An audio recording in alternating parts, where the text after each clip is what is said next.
All right, Southfield. Homeowner's got two leaky areas. This is the back wall, correct, sir? Yes.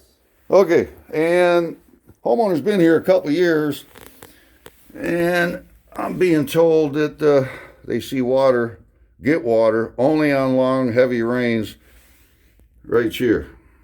And then it might spread, go this way, that way, this way a little bit. So what I would try, and by the way, in case you're wondering, I'm told no water comes from this area. I asked because there's a little hairline crack right there, not too far from here. I'm just saying.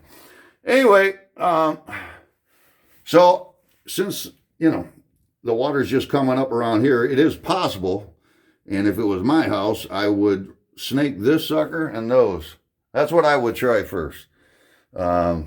Yep. The homeowner does not get any water coming up through the floor or anywhere else, I'm being told. Do I have that right? That is correct. For instance, here's another, if there was a hydrostatic pressure problem under the floor, well, any openings in the floor, you'd be getting water coming up. So I haven't looked at the rest of the floor. I'm not going to. Anyway, area number 2, and again, we're dealing with port walls, right? Yeah. So here, we can't see the wall. Now the homeowner apparently gets some water in this area and some over here. Do I have that right? Yes, that's correct. Okay, so what we don't know is, does he have a crack or two in the wall?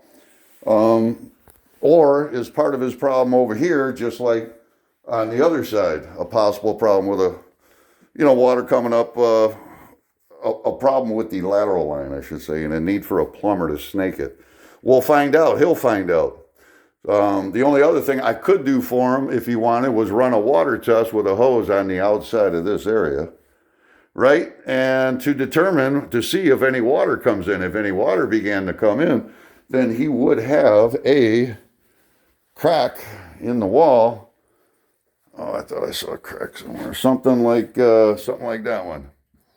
They might be hairline cracks. Some of these cracks pretty big in port walls. So apparently he does not have a window that leaks over here. So it's got to be a crack or a problem under the floor.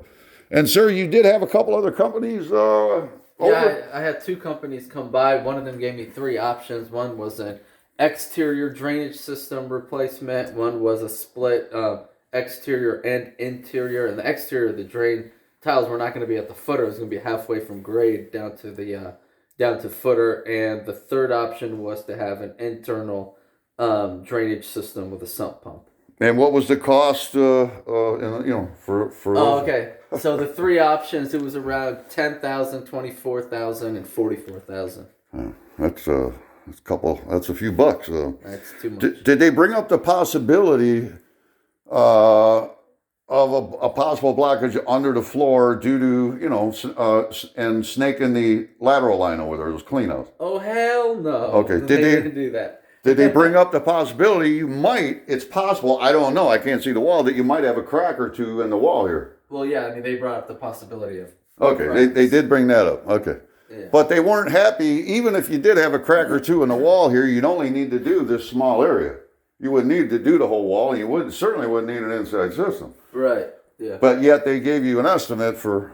That's the thing that I was having a question about. Like, I wanted to get to the source of the problem. Even Right. if they do an internal, the water's still penetrating the foundation wall.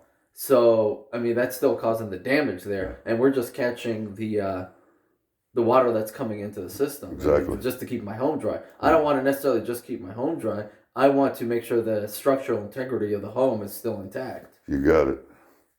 That's one homeowner that's thinking. Night, night.